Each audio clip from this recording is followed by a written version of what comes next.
Shalom jemaat Tuhan. Hari ini tanggal 16 Agustus, besok adalah hari kemerdekaan Republik Indonesia yang ke-75. Hari ulang tahun kemerdekaan Republik Indonesia yang ke-75. Oleh karena itu kita akan belajar firman Tuhan dengan tema peran aktif dan positif umat Kristen di negara Republik Indonesia. Mari kita berdoa. Biar Roh Kudus pimpin hamba-Mu yang menjelaskan firman Tuhan dan urapi setiap kami yang menontonnya, supaya kami dibimbing, dikuatkan, diarahkan oleh firman yang hidup, yang kekal dan tidak pernah berubah. Urapi hamba-Mu, sensor tutur kata sikap hamba-Mu, sehingga hamba-Mu layak menjadi juru bicara Allah. Berfirmanlah kepada kami lewat lidah hamba-Mu, dalam nama Tuhan Yesus kami berdoa. Haleluya, amin. Peran aktif dan positif umat Kristen di negara Republik Indonesia. Lalu sekalian mari kita membuka satu ayat firman Tuhan yang penting, yang indah. Yeremia 29 ayat 7. Inilah perintah Tuhan kepada umat Israel yang ditawan ke Babilonia. Kita baca sama-sama. Bekerjalah untuk kesejahteraan kota-kota tempat kamu kubuang. Berdoalah kepadaku untuk kepentingan kota-kota itu. Sebab kalau kota-kota itu makmur, kamu pun akan makmur. Bekerjalah untuk kesejahteraan kota-kota tempat kamu kubuang. Berdoalah kepadaku untuk kepentingan kota-kota itu. Terus sekalian mari kita melihat peta daripada Israel dan sekitarnya. Terus sekalian inilah tempat arah pembuangan bangsa Israel. Kalau sudah lihat dalam garis panah yang berwarna ungu adalah garis di mana kerajaan utara pada abad ke-8 sebelum Masehi. Mereka dibuang oleh kerajaan Assyria, ya. Mereka dibuang ke daerah Assyria sana, ya, ditawan, ya. Kemudian 2 abad setelah itu orang-orang Babilonia menawan banyak orang Israel keluar, pergi ditawan ke daerah Babilonia. Saudara lihat di situ garis panah berwarna hijau, ya. Sedangkan yang garis berwarna oranye adalah daerah Israel yang kosong itu kemudian didiami oleh orang-orang pendatang dari bangsa-bangsa non-Yahudi. So sekalian, firman Tuhan ini berbicara kepada orang-orang Israel lewat Nabi Yeremia. Firman Tuhan berkata, bekerjalah untuk kesejahteraan kota-kota tempat kamu kubuang. Berdoalah kepadaku untuk kepentingan kota-kota itu, sebab kalau kota-kota itu makmur, kamu pun akan makmur. So sekalian, kalau kita mempelajari so sekalian, perintah Tuhan kepada umatnya akan dibuang. Yang pertama adalah bersikap aktif dalam mengusahakan kesejahteraan kota. Umat Tuhan harus bersikap aktif dalam mengusahakan kesejahteraan kota. Lalu sekalian, etika umat Tuhan adalah proaktif dan positif. Matius 7 ayat 12 dikatakan, apa saja yang engkau ingin orang lain perbuat kepada kamu, kepada kalian, perbuatlah kepada mereka. Jadi aktif, proaktif dan positif. Itulah etika umat Tuhan. Kita harus bersikap aktif. Kemudian yang kedua, saudara sekalian, bekerja untuk kesejahteraan kota-kota di mana mereka dibuang. Satu hal yang sepertinya aneh. Bekerja untuk kesejahteraan kota-kota di mana mereka dibuang. Kota-kota di situ maksudnya kota-kota yang ditempati oleh orang-orang non-Yahudi. Kota Babel dan kota-kota sekitarnya. Oh saudara sekalian, jadi umat Tuhan diajar oleh Tuhan untuk tidak bersikap eksklusif. Mereka harus berjuang, mereka harus bekerja untuk kesejahteraan kota-kota, bukan kota daripada orang Yahudi, tapi kota orang-orang Babel. Jadi umat Tuhan tidak boleh bersikap eksklusif. Oh sekalian, ini penting sekali. Lalu ketiga dikatakan berdoa kepada Tuhan untuk kepentingan kota itu. Walaupun mereka sedang dalam penawanan, mereka tidak boleh bersikap sebagai orang yang sekuler. Sekuler dari kata seculum bahasa Latin, yaitu jauh dari Tuhan. Mereka harus tetap bersandar kepada Tuhan. Mereka harus berdoa untuk kepentingan kota itu. Sebab apa saudara sekalian? Jika kota itu makmur, umat Tuhan juga akan makmur. So sekalian, perintah ini, prinsip-prinsip dari perintah Tuhan ini berlaku bagi kita. Kita harus bersikap aktif dalam mengusahakan kesejahteraan kota. Di mana saja saudara berada di kota itu, harus saudara berusaha bekerja untuk kesejahteraan kota, dan bekerja dan berdoa untuk mereka, untuk kesejahteraan kota. Sebab kesejahteraan kota itu juga, kalau kota itu sejahtera, maka umat Tuhan akan sejahtera. So sekalian, ini prinsip yang penting dari firman Tuhan. So sekarang kalau kita mempelajari, so sekalian, kemerdekaan negara Indonesia tidak hanya diperjuangkan oleh satu kelompok agama tertentu saja. Kalau saudara belajar sejarah Indonesia, puji Tuhan, yang berjuang untuk kemerdekaan Indonesia bukan hanya satu kelompok agama tertentu saja, tetapi kelompok agama-agama lain, termasuk umat Kristiani, berjuang untuk kemerdekaan bangsa ini. Saudara, kalau saudara melihat di Taman Makam Pahlawan, ada banyak tanda salib di situ. Itu menyatakan bahwa umat Kristen Protestan dan Katolik sama-sama berjuang untuk kemerdekaan bangsa kita. Oh, puji Tuhan. Terus sekalian, kalau kita mempelajari sejarah di Maluku, dikatakan saat tentara Belanda menggerebek gedung gereja Protestan Maluku di Saparua untuk menangkap hidup-hidup Patimura dan pasukannya, ternyata gedung gereja itu kosong. Yang ditemukan oleh tentara Belanda adalah sebuah Alkitab besar dalam keadaan terbuka dengan kata-kata yang mencolok. Dan ayat itu dikatakan begini: peliharalah aku seperti biji mata, sembunyikanlah aku di dalam naungan sayapmu terhadap orang-orang fasik yang menggagahi aku, terhadap musuh nyawaku yang mengepung aku. Itulah yang orang-orang Belanda dan tentara Belanda menemukan ayat dari Alkitab yang dibuka oleh Patimura dan kawan-kawan. So sekalian, kejadian ini menunjukkan apa? Kejadian ini menunjukkan bahwa Kapitan Patimura, nama sebenarnya adalah Thomas Matulesi, ya, abad ke-18, sungguh-sungguh mengaku diri sebagai orang Kristen, juga membela negara Indonesia. Saya sengaja memberikan huruf berwarna merah. Patimura mengaku diri sebagai Kristen. Dia tidak memihak kepada penjajah Belanda, tapi dia sebagai Kristen yang membela negara Indonesia. Ini suatu hal yang penting. Terus sekalian, pada tahun 1940, Johannes Verquil tiba di negara kita dari Belanda. Mungkin sudah bertanya, siapa ini Johannes Verquil? Kalau sudah belajar di sekolah teologi, maka saudara perlu membaca buku-buku etika Kristen karangan Johannes Verquil. Lengkap dia, ada 6 set, ya, etika Kristen. Johannes Verquil seorang jagoan dalam bidang etika Kristen dari Belanda. Ya, saudara sekalian, puluhan tahun dia melayani di Indonesia. Nah, setelah tahun 1940 beliau tiba di Indonesia, 1 tahun kemudian dia adakan konferensi PI Indonesia di Solo. Ya, saudara sekalian, ini gambarnya, gambar yang sangat bersejarah, saudara sekalian. Di situ dalam konferensi itu hadir banyak cendekiawan Kristen Indonesia yang beberapa tahun kemudian menjadi tokoh-tokoh penting dalam pemerintahan Indonesia. Ini bukan satu kebetulan. Ya, pada konferensi tahun 1941 di Solo ini, maka cendekiawan Kristen Indonesia berkumpul. Dan kemudian sebagian mereka menjadi tokoh-tokoh penting dalam pemerintahan Indonesia. Siapa mereka itu? Sekarang lihat, ya, Amir Syarifuddin, orang Kristen, menjadi Perdana Menteri dan Menteri Pertahanan. Pernah menjadi PM dan Menteri Pertahanan. Kalau kita lihat selanjutnya, ya, Yohanes Leimena, pernah menjadi Menteri Kesehatan, pernah jadi Perdana Menteri juga, pernah berkali-kali sebagai pelaksana tugas Presiden juga. Ini Yohanes Leimena. Yang berikutnya, saudara sekalian, sudah mungkin pernah dengar BPK Gunung Mulia di Jakarta, di Kuitang itu. Nama BPK Gunung Mulia diambil dari nama pahlawan kita ini, Sultan Gunung Mulia. Siapakah beliau? Beliau pernah menjadi Menteri Pendidikan. Mereka bertiga orang Kristen. Saudara sekalian, bukan itu saja.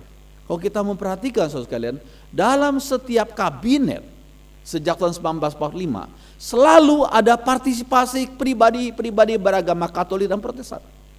Ambil contoh Kasimo, ya, kemudian Herling Laoh, lalu Martinus Putuhena, lalu orang bernama Ong Engdi, kemudian Hakusnan, lalu Franseda almarhum, kemudian Radius Prawiro yang pernah duduk sebagai Menko Equin atau Menteri Ekonomi dalam masa pemerintahan Soeharto, kalau nggak salah 6 atau 7 kali. Mereka semua adalah orang Katolik dan ada juga yang Protestan. Mereka berjuang ya untuk negara kita, untuk bangsa ini. Luar biasa. Yang berikutnya kalau kita perhatikan, beberapa cendekiawan Kristen berkiprah di panitia persiapan undang-undang dasar. Ini nggak main-main, bukan undang-undang biasa, tapi undang-undang dasar. Persiapannya, siapakah mereka? Mereka adalah Samratulangi, kemudian Latu Harhari, Yohanes Latu Harhari, kemudian Yap Chuan Bing, ya orang Tionghoa Kristen Indonesia, kemudian Alexander Andris Maramis. Mereka adalah keempat orang wakil dari cendekiawan Kristen yang bergabung dalam panitia persiapan undang-undang dasar. Luar biasa. Kemudian bukan hanya mereka, kita melihat ini satu hal yang luar biasa. Partisipasi Kristen juga nyata dalam diri perwira-perwira Katolik dan Protestan di angkatan bersenjata. Ya, bukan hanya cendekiawan tapi yang berjuang di angkatan bersenjata. Ambil contoh Adi Sucipto, TB Simatupang, ya, A.E. Kawilarang, kemudian John Lee Cheng Chuan. Mereka adalah orang-orang Kristen yang berjuang di angkatan bersenjata. Bukan hanya mereka. Kalau kita perhatikan saudara sekalian, Slamet Riyadi, ya, Cilik Riwut, ya, kemudian Yosudarso, Urip Sumoharjo, D.I. Panjaitan, Kolonel Sugiono, Pierre Tendean, KS Tubun, ya, Daan Mogot, Jamin Ginting, dan lain-lain. Ya, karena kita kurang waktu. Mereka adalah orang-orang Kristen. Ya. Kemudian kalau kita melihat luar biasa, partisipasi bukan hanya itu saja. Mengaku diri Kristen sekaligus mengaku diri sebagai orang Indonesia bisa terjadi di berbagai bidang kehidupan. Ya, di bidang lagu-lagu ada Sumbangsi Kornel Simanjuntak, Alfred Simanjuntak, dan kalau kita melakukan lagu kebangsaan Indonesia Raya, inilah Wage Rudolf Supratman, orang Kristen. Jadi sumbangsi Kristen di negara kita ini luar biasa, puji Tuhan. Ya. Kemudian apalagi? Di bidang buku cerita, ya, ada Gerson Poik, ini orangnya. Ada Gayus Siagian. Ya. Di bidang lukis ada Heng Ngantung, ada S. Sujoyono. Itu adalah mereka dihormati dalam bidang itu. Ya. Kemudian selain mereka ada yang namanya ahli di bidang ilmu pengetahuan. Ada Herman Johannes, W.Z. Johannes, ya. Kemudian di bidang kesehatan dan persekolahan ada ribuan perawat agama Kristen dan Katolik, ya. Juga guru-guru Kristen yang namanya tidak disebutkan. Mereka disebut sebagai pahlawan tanpa tanda jasa. Kita bersyukur untuk mereka yang sudah mendahului kita. Umat Tuhan, orang Kristen atau orang Katolik yang berjuang bagi bangsa kita. Puji Tuhan. So sekalian kita harus ingat sebagai orang-orang Indonesia, kita ini adalah orang Indonesia. Sekaligus kita juga orang Kristen. Kita orang Indonesia, kita juga orang Kristen. Kedua identitas itu menyatu dalam pengakuan kita. Yuk kita baca sama-sama kalimat ini. 1, 2, 3. Kita orang Indonesia, sekaligus kita juga orang Kristen. Kedua identitas itu menyatu dalam pengakuan kita. Terus sekalian, sama seperti Patimura dan pasukannya yang sebelum mengadu nyawa, menundukkan diri terlebih dahulu di gedung gereja dan memohon keselamatan dari Allah. Peliharalah aku seperti biji matamu, sembunyikanlah aku dalam naungan sayapmu. Luar biasa. So sekalian, kita selanjutnya akan berbicara tentang peran aktif dan positif. Bukan hanya aktif, tapi juga positif. Umat Tuhan di negara kita. Yang pertama yang kita perlu ketahui, kita harus tetap bersumbangsi walaupun kita minoritas di negara ini. Tetap bersumbangsi walau minoritas. Jangan lupa Tuhan Yesus pernah berkata, kalian adalah garam dunia. Matius 5:13. Terus sekalian, kalau seorang ibu sedang memasak sayur di satu panci, lalu sayur itu harus diberi garam, dan garam itu pasti minoritas. Sayurnya satu panci, garamnya mungkin cuma 1 sendok. Garam kalau jadi mayoritas, wah, sayurnya akan asin sekali, gak bisa dimakan. Memang garam selalu minoritas, tetapi menggarami, memberi rasa kepada sayur. So sekalian, eksistensi garam selalu minoritas dalam sayuran yang dimakan. Oh sekalian, nah walau minoritas, tapi jangan minder. Walau minoritas, jangan kita rendah diri, jangan minder. Lihat satu contoh yang luar biasa. Daniel, Sadrah, Mesah, dan Abednego. Mereka adalah orang-orang yang termasuk kelompok dibuang, ditawan ke negara Babel.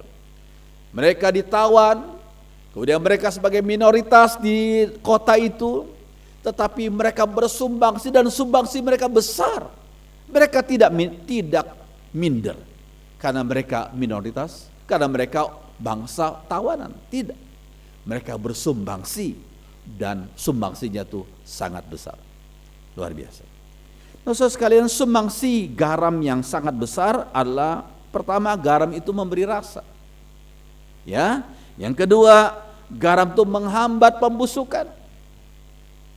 Orang kalau bikin asinan itu pasti kasih garam, dan itu menghambat pembusukan makanan. Kemudian yang ketiga, garam itu berfungsi sesuai dengan kebutuhan manusia. Apa itu fungsinya? Kalau kita melihat saudara sekalian, menolong dalam proses pembukuan es krim. Kalau seorang sedang membuat es krim, perlu garam, karena garam menolong proses pembekuan es krim.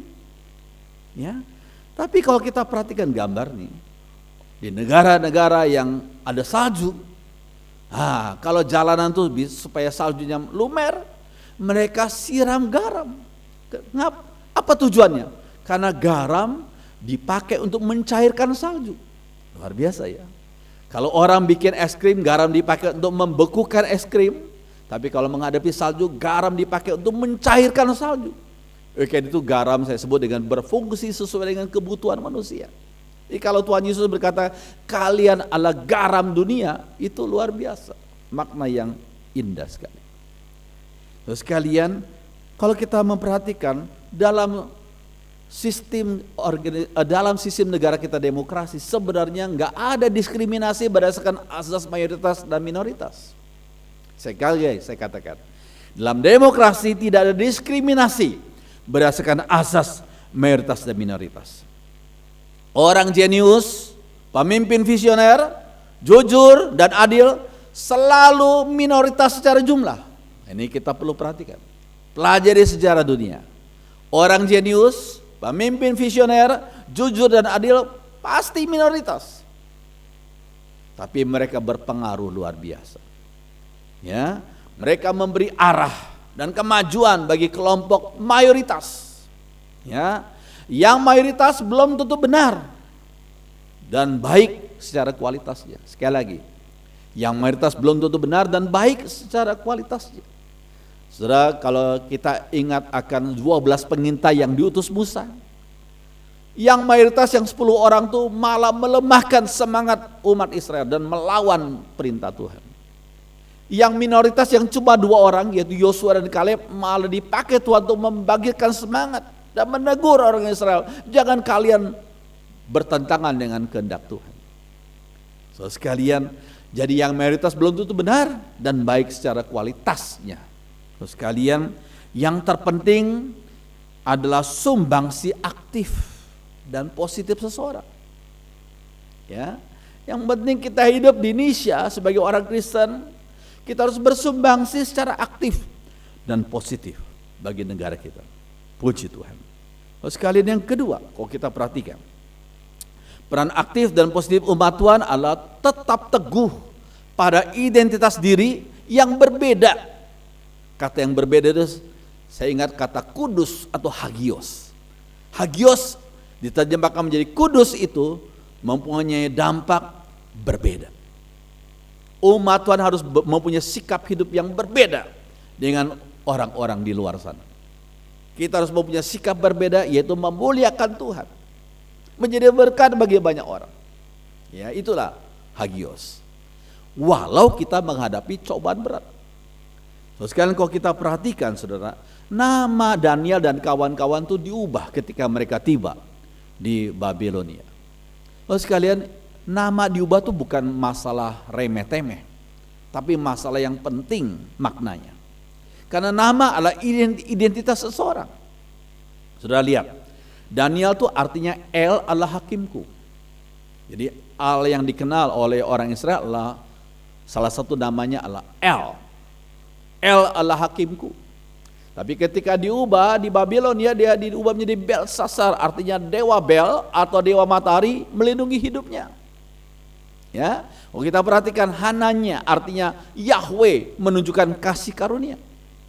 Tapi diubah menjadi Sadrah, artinya hamba dewa aku atau dewa bulan. Dewa bulan orang Babil. Kemudian kalau kita perhatikan Misael, artinya siapa seperti El, diganti menjadi Mesah, artinya siapa seperti dewa aku. Sebagian orang Kristen menamakan anaknya Mesah, pada artinya siapa seperti dewa aku. Ya lebih baik diganti dengan Misael atau diberi nama Misael, siapa seperti El. Kemudian lagi Azaria, Yahweh telah menolong atau menjagaku, diganti menjadi Abednego, artinya hamba dewa Nebo, dewa hikmat dan kesusastraan orang Babel. Jadi saudara sekalian, orang pemerintah Babel, Raja Babel ingin mengubah identitas umat Tuhan ini dengan cara mengubah nama mereka. Jadi mereka tidak lagi, diharapkan mereka tidak lagi menyembah Yahweh, tapi melupakan Yahweh dan mereka menyembah dewanya yang disembah oleh orang Babel. Tetapi luar biasa, pemerintah Babel hanya bisa mengubah nama, tapi tidak bisa mengubah iman dalam hati Daniel dan kawan-kawan. Mereka tetap setia iring Tuhan, walaupun menghadapi tantangan yang berat dan aniaya sekalipun. So sekalian, ini suatu hal yang penting. Cobaan dunia terhadap umat Tuhan segala zaman, dari zaman sebelum Masehi, zaman sekarang ini, sama prinsipnya. Cobaan dunia terhadap umat Tuhan segala zaman, yaitu dunia selalu mau mengganti identitas anak-anak Tuhan, anak-anak Allah menjadi anak-anak dunia ini. We are God's children, kita anak-anak Allah, tapi mau diganti menjadi anak-anak dunia ini. Yaitu iman kita mau diganti, karakter kita, tingkah laku kita, kebiasaan kita, habit kita mau diganti dengan standar dunia ini. Tidak bisa. Kita harus ingat, kita adalah warga negara surga yang untuk sementara berjuang dan berkarya di dunia ini. Tapi kita harus ingat, kita adalah anak-anak Allah yang harus mempunyai karakter hidup yang sesuai dengan kehendak Allah. Ini suatu hal yang penting. Yang ketiga, saudara sekalian, peran aktif dan positif umat Tuhan. Yang ketiga adalah tetap tidak berkompromi dalam ibadah, apapun resikonya. Tidak berkompromi. Ada beda, saudara sekalian, kalau kompromi itu berkaitan dengan prinsip. Kita umat Tuhan gak boleh berkompromi. prinsip-prinsip yang dasar tidak boleh kita kompromikan. Kita harus ingat prinsip-prinsip dasar firman Tuhan dalam kehidupan kita beribadah. Kalau kita perhatikan saudara sekalian, nah maka berkatalah orang-orang itu. Ini adalah para saingan Daniel. Mereka kok melihat ini Daniel selalu ada di posisi penting ini. Padahal dia kan bangsa tawanan. Kenapa dia berada di posisi penting? Sehingga mereka berusaha mau menggeser posisi Daniel. Mereka berusaha mau cari kesalahan Daniel. Mereka berkata apa? Kita tidak akan mendapat suatu alasan dakwaan terhadap Daniel ini, kecuali dalam hal ibadahnya kepada Allahnya. Terus sekali kalau kita mempelajari, melihat dalam Daniel 6 ayat 11, ya, Daniel tuh selalu setiap hari berdoa menghadap jendela yang menghadap Yerusalem. Kenapa Yerusalem? Karena di Yerusalem waktu lalu ada bait Allah. Di situ orang-orang bertemu dengan Allah Yahweh, menyembah Allah. Jadi walaupun Daniel berada di Babilonia, dia mencari kiblatnya Yerusalem, bait Allah. Dan setiap hari dia berdoa 3 kali, pagi, siang, sore, untuk menyembah Allah. Dan itulah ibadahnya, dia tidak kompromi. Walaupun akhirnya dia ditangkap, tapi akhirnya Tuhan tolong dia. Terus ini suatu hal yang penting. Nah kalau kita perhatikan saudara sekalian, peran aktif yang keempat adalah tetap berkarya sesuai dengan panggilan Tuhan yang unik pada kehidupan pribadi umatnya. Panggilan Tuhan kepada setiap pribadi umat Tuhan unik. Karena Tuhan memberikan talenta yang berbeda-beda. Dan berbagai bidang yang harus kita garami di bidang kita masing-masing. Terus ini suatu hal yang penting kalau kita pelajari, ada kalimat yang indah sekali. Tidak semua orang dipanggil menjadi pendeta, tetapi setiap umatnya dipanggil menjadi pelita di bidang kita masing-masing. Yang dipanggil menjadi guru, jadilah pelita di area guru. Ya, yang dipanggil untuk menjadi businessman, jadilah pelita di bidang bisnis itu. Ada yang dipanggil di bidang sosial politik, jadilah pelita di bidang itu. Terus sekalian kita harus menjadi pelita. Walaupun tidak semua kita dipanggil menjadi pendeta, tapi semua kita dipanggil menjadi pelita untuk merefleksikan terang Kristus bagi sekitar kita. So sekalian ini penting sekali. Kalau kita perhatikan Daniel dan kawan-kawan dipanggil menjadi hambanya di bidang politik. Di mana sebagian orang memandang politik is kotor, is dirty. Padahal seorang hamba Tuhan di dalam Alkitab dipanggil bukan menjadi hamba Tuhan di bait Allah, tapi di bidang politik. Kalau kita melihat selama puluhan tahun di bawah 4 pemerintahan raja yang berbeda. Raja Nebukadnezar, Belshazzar, Darius dan Koresi. Di 4 pemerintahan raja berbeda-beda. Daniel tetap berada di posisi kunci. Luar biasa. Puluhan tahun. Sekalian ini suatu hal yang penting. Jadi dia menjadi garam di bidang politik. Contoh ayatnya apa? Dia dalam Daniel 6 ayat 5. Yuk kita baca sama-sama ya. Tetapi mereka tidak mendapat alasan apapun atau sesuatu kesalahan, sebab Daniel setia dan tidak ada didapati suatu kelalaian atau sesuatu kesalahan padanya. Yang menjadi masalah adalah jikalau sebagian anggota legislatif ditangkap KPK karena mereka ternyata korupsi, dan sebagian mereka ternyata orang Kristen. Waduh, sesuatu hal yang memalukan. Sebagian ahli hukum yang ditangkap KPK ternyata mereka orang Kristen. Sebagian bisnismen yang ditangkap KPK ternyata mereka orang Kristen. Ini suatu hal yang sungguh memalukan. Tapi Daniel ini indah sekali kesaksian hidupnya. Dicari kesalahan dia, alasan untuk mendakwa dia. Tapi mereka begitu kaget. Kenapa? Daniel didapati setia dan tidak ada suatu kelalaian atau sesuatu kesalahan padanya. Sungguh Daniel menjadi pelita di bidangnya, yaitu bidang politik. So sekalian, ini suatu hal yang penting. Daniel tuh bagikan bunga teratai di lumpur. Ada gambar yang bagus, ya. Saudara, dikatakan dalam bahasa Inggris, the lotus comes from mud and water.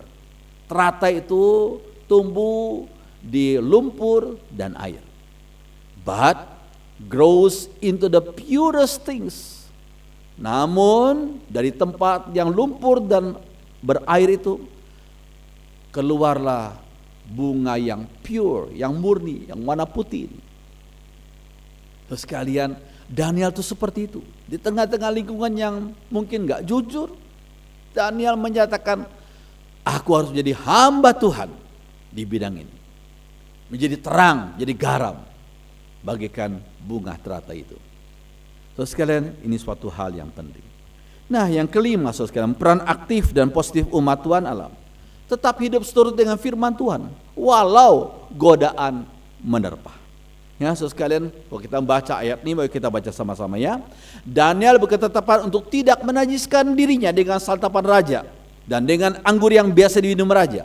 Dimintanyalah kepada pemimpin pegawai istana itu supaya ia tidak usah menajiskan dirinya. Maksudnya apa? Maksudnya lah Daniel dan kawan-kawan tidak makan makanan yang diharamkan oleh Taurat. Tidak makan makanan yang diharamkan oleh Taurat. Walaupun mereka sudah jauh dari negara mereka. Mereka ada sebagai tawanan. Tapi mereka tetap menjaga diri. Dalam hal makanan, mereka tidak mau makan yang haram. So sekalian, makanan itu sangat diperlukan untuk bisa hidup dan bertumbuh. Kita tahu itu semua. Kita lakukan itu semua. Tapi kita perlu ingat, di Taman Eden, Adam pertama dicobai iblis lewat makanan dan gagal. Firman Tuhan berkata apa? Kejadian 3, perempuan itu melihat bahwa buah makanan pohon itu baik itu dimakan dan sedap kelihatannya. Dicobai lewat makanan dan gagal.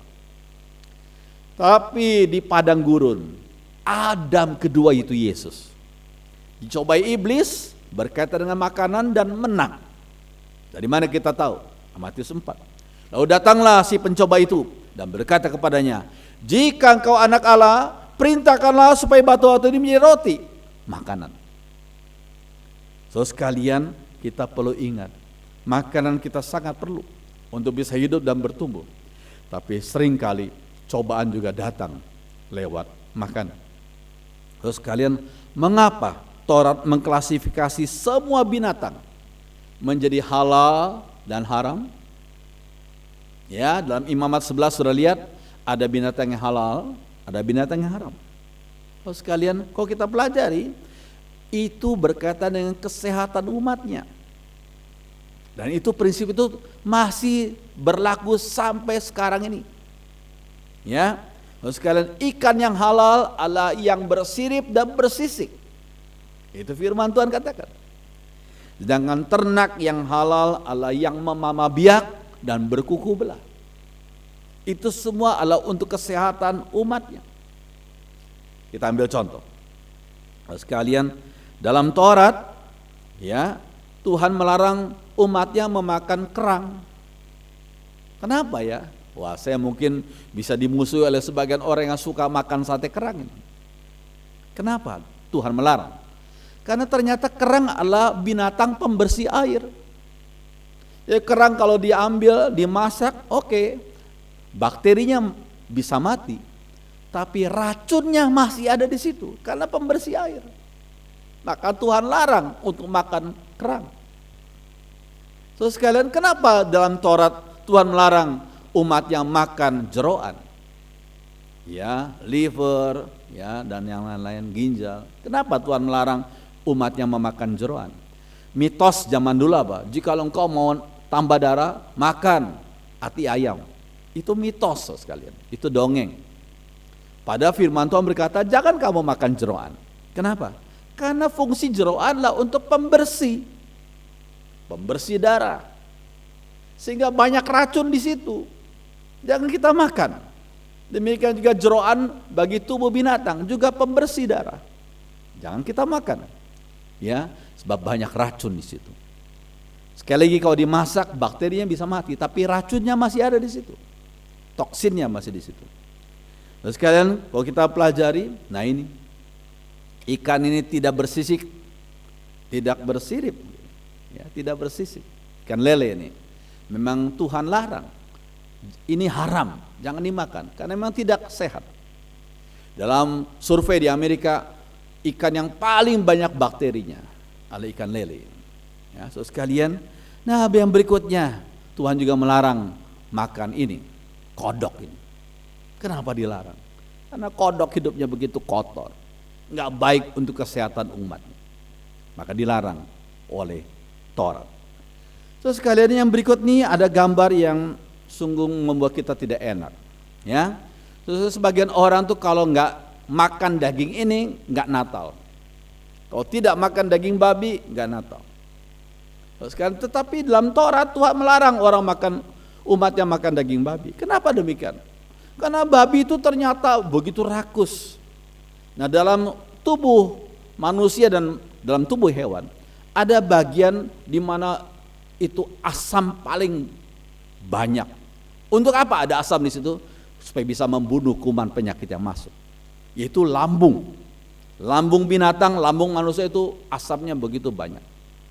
Tapi bagi babi, karena rakus, akhirnya makanan begitu banyak masuk ke lambungnya babi, akhirnya asam yang begitu kental tadinya, yang begitu pekat, jadi encer. Akibatnya banyak bakteri, banyak cacing atau banyak yang lain itu akhirnya nggak mati karena asamnya jadi encer. Akhirnya masuk ke fat, ke lemaknya.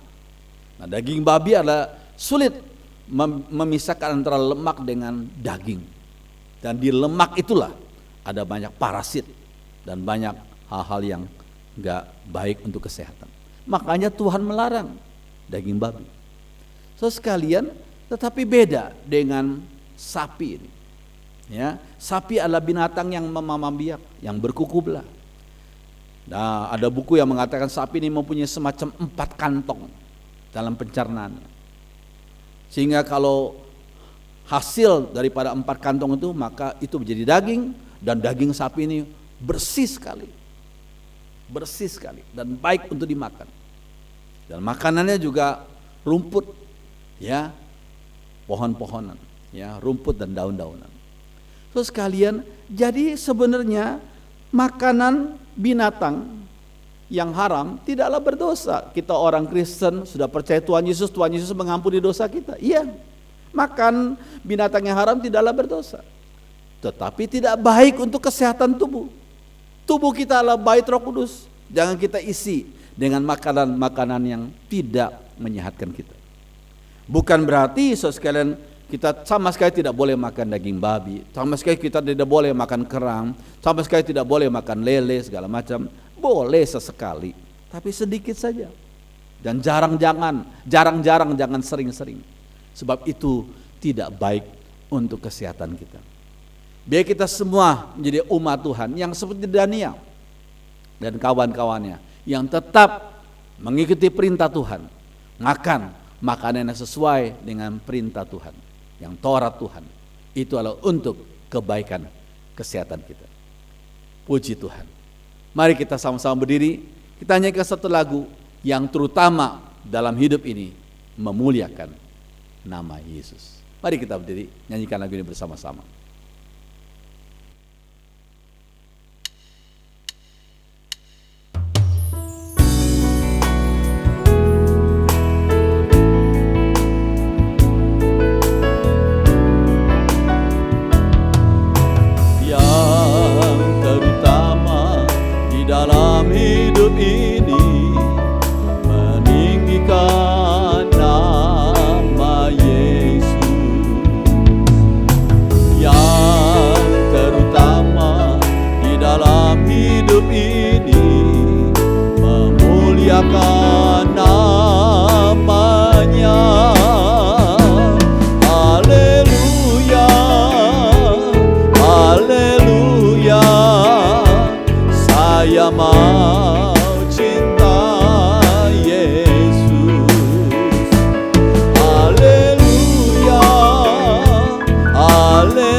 Saja yang terutama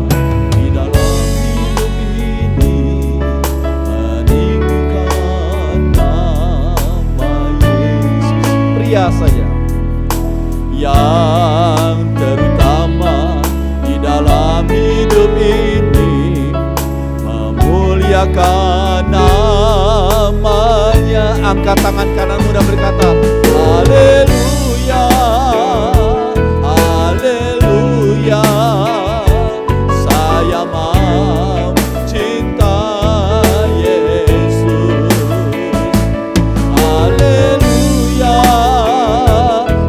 haleluya, saya mau cinta Yesus. Haleluya, haleluya, haleluya, saya mau cinta Yesus. Haleluya, haleluya, saya mau cinta Yesus. Saya mau cinta Yesus. Saya mau cinta Yesus. Sekali lagi, saya mau cinta Yesus. Saya mau cinta Yesus.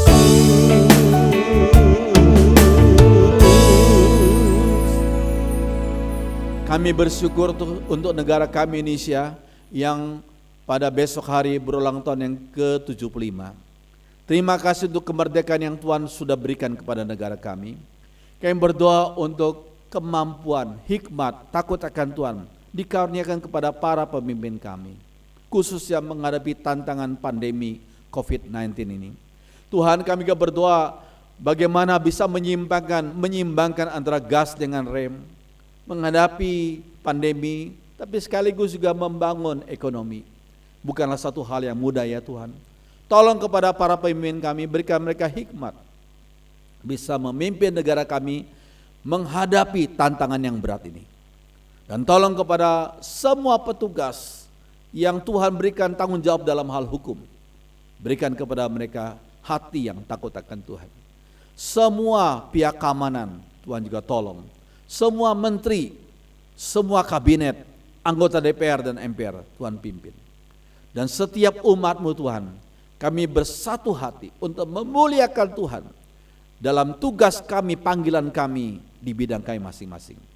Terima kasih, tolong kami untuk kami bersikap seperti Daniel. Terima kasih Tuhan, dengarkan doa kami dalam nama Tuhan Yesus. Semua orang beriman mengatakan amin. Silakan duduk.